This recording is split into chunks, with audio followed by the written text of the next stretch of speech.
So this cycling route is going to take you to Mull and Iona, and then takes you back on the ferry that courses from Fishnish, I think it's called, to the mainland, the other side of the loch from Iona, which the big advantage of that is it means you're on quiet roads that avoid most of the traffic that's normally heading up towards Skye until you get relatively close. And I camped out on the Golden Sands of Morar, just short of the ferry crossing to Skye, and then I'm going to cross over to Skye on the ferry and spend 3 days cycling around Skye. Now, what actually happened then was I headed over to the Outer Hebrides, but what you could do instead would be to return to the ferry crossing and catch the train from there back down to Glasgow. But anyway, so let's start off. The crossing from Oban to Mull, that runs a few times a day. It is one of those very busy crossings. There's a lot of tourists, so you probably will need to make sure you've booked that in advance. Once you get onto Mull, I went directly to Iona. It's easy enough to do this whole bit in a single day. There's one big steep climb about midway through that, but otherwise it's actually a relatively easy cycle. It is fairly busy in terms of traffic. The one hint I would suggest is when you arrive on the ferry, wait for about half an hour before you set off. That'll mean all the ferry traffic is heading for Iona ahead of you, and then there won't be any traffic until the next ferry comes in. You then realise there's a pulse of traffic happening, and you can either pull in off the road for a bit or let it pass.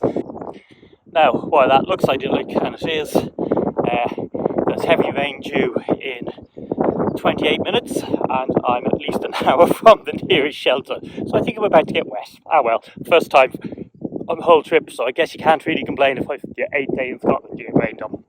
I will be complaining. That's mostly a single track road despite the level of traffic it's getting.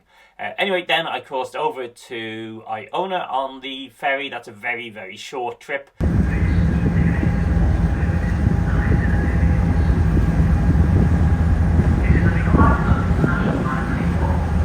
It's one of those ferries that just goes back and forth all day. And there is a community campground on Iona nowadays. People do wild camp on the island as well, but to be honest, the community campground is cheap. I think it was about £10 a night. And it means you've got showers, toilets, and from what I remember, I was also able to charge my battery in the kitchen at it. Being on Iona out overnight is a good idea because, of course, it's rammed with tourists during the day, but nearly all those go home at night because there's not much accommodation on the island. There's that campsite. I presume there's probably a couple of B&Bs, and there's a relatively expensive hotel, the Argyle Hotel. I ended up eating there because nothing else was open, and I had just covered 600 kilometres of my trip around Scotland, so I thought I deserved a treat. It was quite noticeable that everybody else in the hotel appeared to be American. The religious side of Iona is pretty interesting. The Christian use goes back to about 560 when St. Columba moved over from Ireland. But there's certainly a strong hint of a far older use in the, I don't know if legend or myth or whatever is the right word, but the idea the cemetery around the church, which is also very old, was consecrated by a saint being buried alive in it. Now, I'm no biblical expert, but I'm pretty sure burying people alive in order to consecrate cemeteries isn't really part of any standard Christian thing. But anyway, it is worth having a good look around it. The abbey itself is still in use. I think the monks do vespers or whatever most evenings. I didn't go to that myself, but if you're religious, that might be of interest to you. And the setting is spectacular. So the next morning I'm crossing back over onto Mull, and I'm taking the other route around Mull that goes the other side of Benmore basically. That's following the coast. There's a steep climb up over the shoulder of Benmore. And here we are at the top of yet another pass. This one is going alongside Benmore. Then you descend to the coast, and then there's this fantastic twisty coast road that was in a pretty poor state. It's quite churned up. There was one point at which I almost came off the bike due to loose gravel. One aspect in which Ireland and Scotland are very similar is the sheep. Regularly hitting sheep traffic jams on the roads. Now these guys have picked the wrong place. Go on, go downhill. Don't be silly. Go downhill. Don't be running ahead. Very spectacular. But it's okay, and it's worth the trip. You do see camper vans pulled in along the coast there, so I suspect that would also be fine if you wanted to camp there. But I was actually heading again for a campsite, and I was there overnight, got up the next morning and went down to this very small ferry crossing at, I think it's called Fishnish. I'll put it up the text on the screen so you can get the correct name there. Again, this is relatively short crossing, multiple times a day.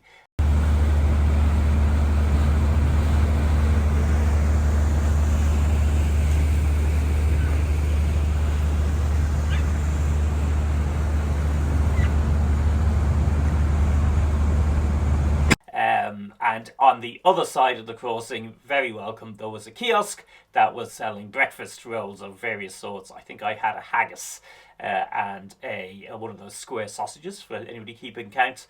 Then it's a fairly steep climb. Now, I knew this day was going to be tough. I didn't quite realise how tough. I had underestimated just how many passes I was going to have to cross. But long day, 120 kilometres, 1700 metres of climb. That's quite considerable in itself. Top of the pass here. Some fine weather. It's not too bad actually, it's not lashing, it's just no cloud and drizzly. But quite a climb. I think this is the top. I call that last pass prematurely. There was another couple of quite big dips and then big climbs again after it.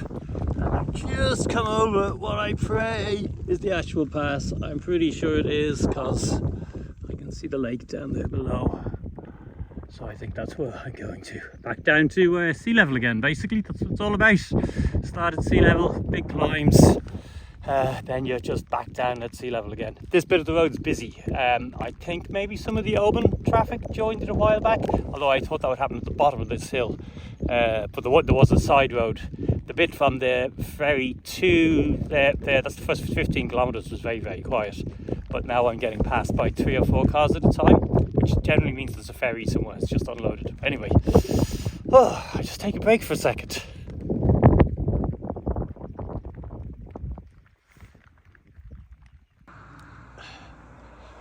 And finally the sun's come out again. Look at the colour of that water. Oh boy.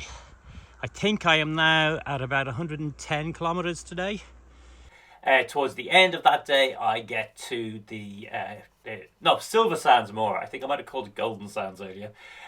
Which is a fairly famous camping spot that is just short, it's about 10 kilometres short of the ferry crossing over to Skye. And in fact, even on a Monday night, quite somewhat wet Monday night in, what was this? This was early June. There was 4 other tents on the beach at the same time. So I suspect if you tried to go there in the summer months, it might just be very, very crowded indeed.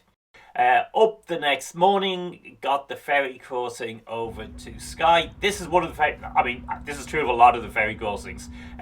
They are in themselves worth doing for the ferry crossing because the views you get of the mountains and the lochs are quite spectacular. This is particularly true of Skye because when you're looking up the mainland coast, you're looking at a bit of the coast that's is quite impassable. It's just really big mountains basically up there, so it is quite spectacular.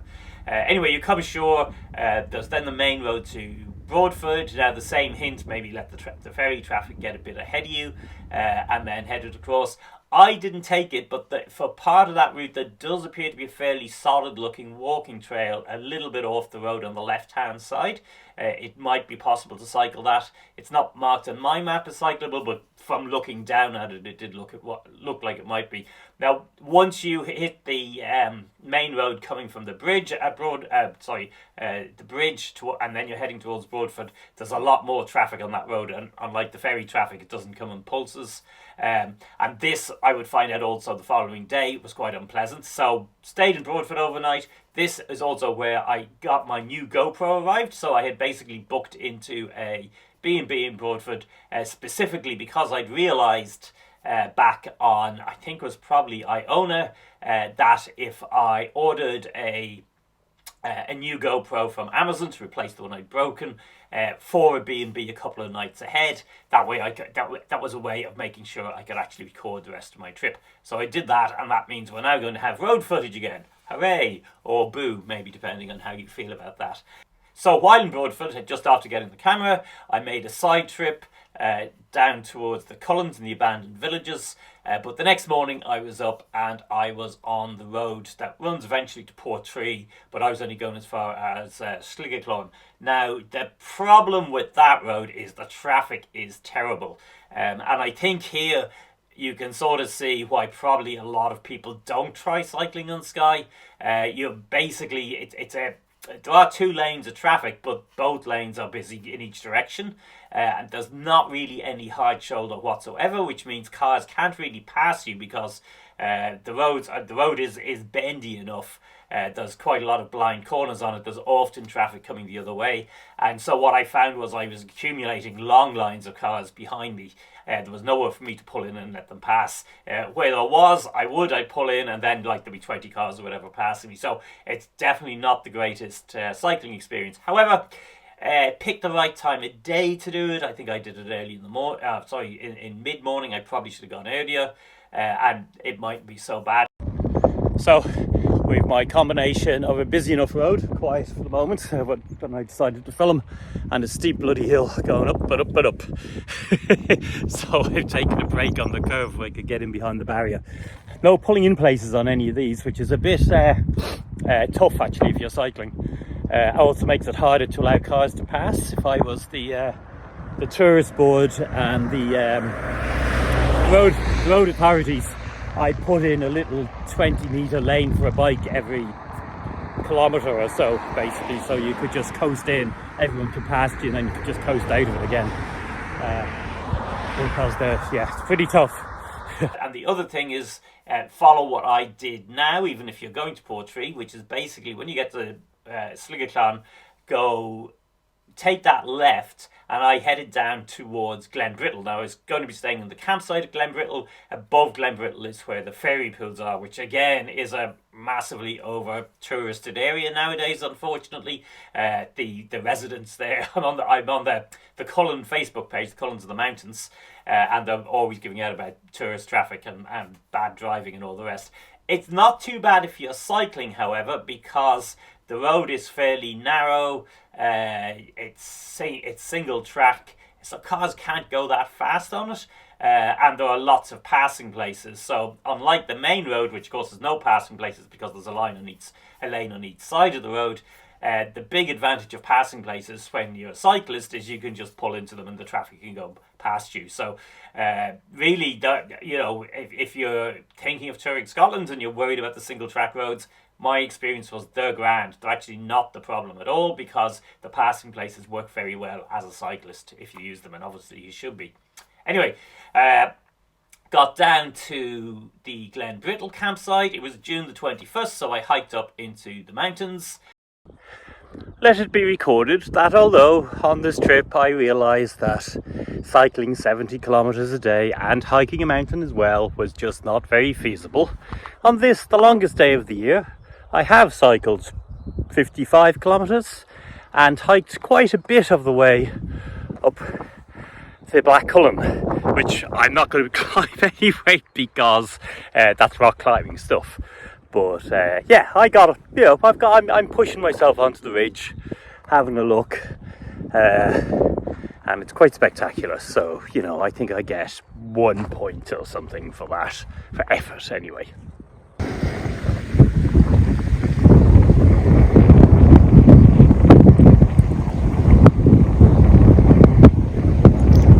Next morning, setting out from Glenbrittle up through past the ferry pools again and heading to Dunvegan. The road to Dunvegan is actually quite nice. There's not much traffic on it. That bit of Skye, it's not really a route tourists would necessarily choose in any numbers. I stopped at, I think it was the Dunvegan Hotel, and had dinner there, and that was quite nice. And I originally thought maybe I would stop somewhere around here in Wild Camp, but actually I decided I'd push on to Portree and the campsite there. And the reason I made that decision was I looked at the weather forecast and I could see there was a lot of rain due the following day. So I thought, this is the day of cycling. It's lovely. Let's just keep going, and that's what I did. So Portree, the campsite outside Portree is not bad. It's fairly good facilities. It's very close to the town itself. I cycled back into the town, got myself a Chinese meal and a load of and some wine and stuff from the supermarket. So I was well provisioned for the night and had a look around. It's a pretty little place, way too many tourists, even in June. And then back up to the campsite. The next morning I'm getting up and I'm cycling to Staffan. I think that's only about 40 kilometres up the road. It's not very far, but the weather was pretty miserable, even starting off. And so the first thing I'm doing, you quite quickly after leaving the campsite, you come up over the brow of the hill and you can see the famous Old Man of Store ahead. So that's a vertical rock formation. It looks like a pillar on the horizon. Apparently it's only 6,000 years old, which also made me wonder if it's, if standing stones that were built all over these islands were in part inspired by the appearance of that. I presume that there must have been a cliff fall or something, so it probably would have been quite a big deal.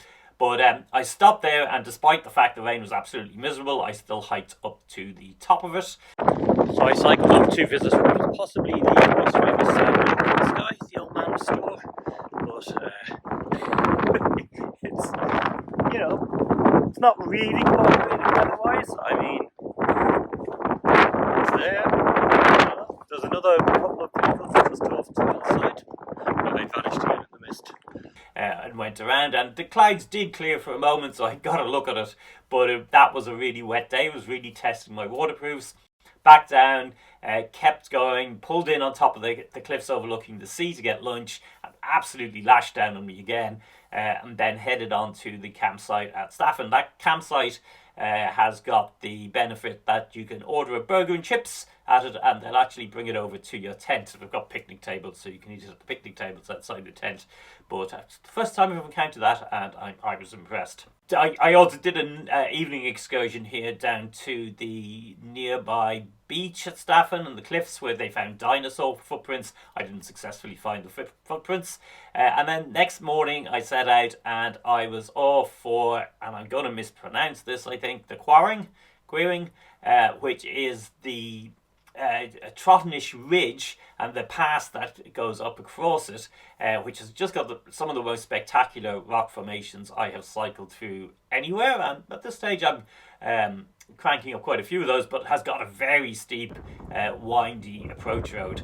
And I hadn't really realised that's what I was going up, because I hadn't really looked at that section of the route. But anyway, up I went, and then over to the port of Ugg. At that point, I was heading over to the Outer Hebrides. So if you have a look at my day-by-day vlogs for this trip around Scotland, I spent 29 days. You'll see more detail on the days I've just talked about here, and also the Outer Hebrides and the rest of the trip, Orkneys, the Great Glen, the whole thing. If you've enjoyed this video, found it useful, do give it a like and maybe consider subscribing to the channel. I do lots of touring, but also lots of talking about the technicalities of e-bike touring, wild camping and all those sort of things. And do give me a follow on Instagram at eBike Touring Life as well, because I post live photos and videos over there, and I also announce new videos as I post them here on my YouTube channel. So after this, I'm going to be setting out for the Outer Hebrides. They're as different from Skye as they could possibly be in cycling terms. Skye, as as I've mentioned a few times, has all these unpleasant traffic experiences. There's just way too many tourists there, too many cars on the roads, and no cycling infrastructure whatsoever. But you get to the Outer Hebrides and there's very, very few cars on the road. You almost have them to yourself. There's absolutely stunning landscapes, but as we shall see, there's also a wind that is much feared. But people do, yes, they go across and do the entire thing. I'll be going up through the Outer Hebrides, and then at Stornoway I'm going to be crossing back and going on to the North Coast 500. But keep an eye out for the future videos for those. Hope you get inspired by all of this, and perhaps one day I will see you on the road.